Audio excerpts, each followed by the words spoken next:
Урматтуу сот фондунун жетекчилери, түшүнөм, колдойм. Менде бир эле мындай тактоочу маселе бар да. Март 22-жылы жаңылыктарда неме чыкканда, бир статья чыкканда, Российская Федерация выходит из соглашения СНГ по пенсиям. Они таким образом 2 миллиард 23-25 жылдары 2 миллиардты эконом кылабыз.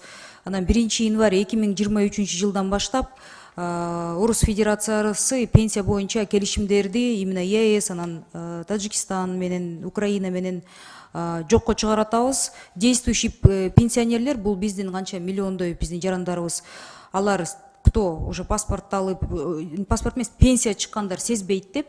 Азыркы убакытта ошо келечек болочок пенсионерлер болсо, алар кандай акыбалда болуп калышат? Ошону түшүндүрүп бересиздерби? Рахмат, Эльвира Жаргалбековна, туура суроо. Биз дагы бул суроону баягы кооптонуу менен карадык.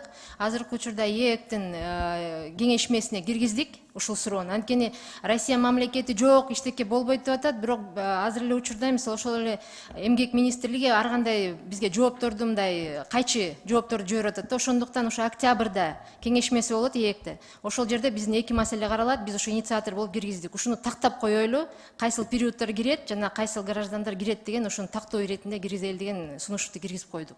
Анткени булардын расмий берген маалыматы боюнча со странами ЕАЭС, Армения, Беларусь, Казахстан, Киргизия и отдельно Таджикистан, Россия уже заключила многостороннее соглашение, по которым расходы на пенсию делятся между государством по пропорциональной системе. То есть биздин жарандар ошакта миллион жарандарыбыз пенсия чыгып калса, эмки жылдан баштап мисалы да, анда частин деген биздин Кыргызстан көтөрүп калабызбы? Алар российский паспорт алып калса деле кандай болуп калат да? Жок, эгер бизде иштеген болсо, биз ошол маал боюнча камсыздандыруу төлөмдөрүнө жараша пенсияны тияка экспорт кылып беребиз. Бирок бул жерде башка маселе болуп атат. Мисалы, ар бир пенсия алыш үчүн укук керек да. Мындай белгилүү стаж керек. 20 жыл болобу, 15 жылбы. Эгерде ушул денонсациядан соглашение кетип калса, анда ушул стажы толбой калат деген коркунуч бар.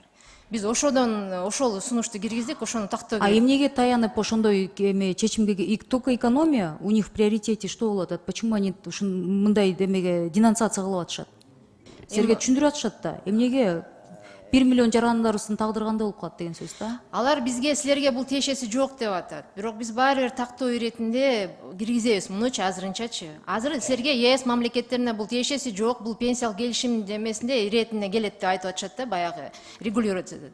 Бирок баягы биз да тактык кирип кетели деп, биз менен Казак Республикасы дагы биз менен макул болуп атат. Ошону карайбыз октябрда.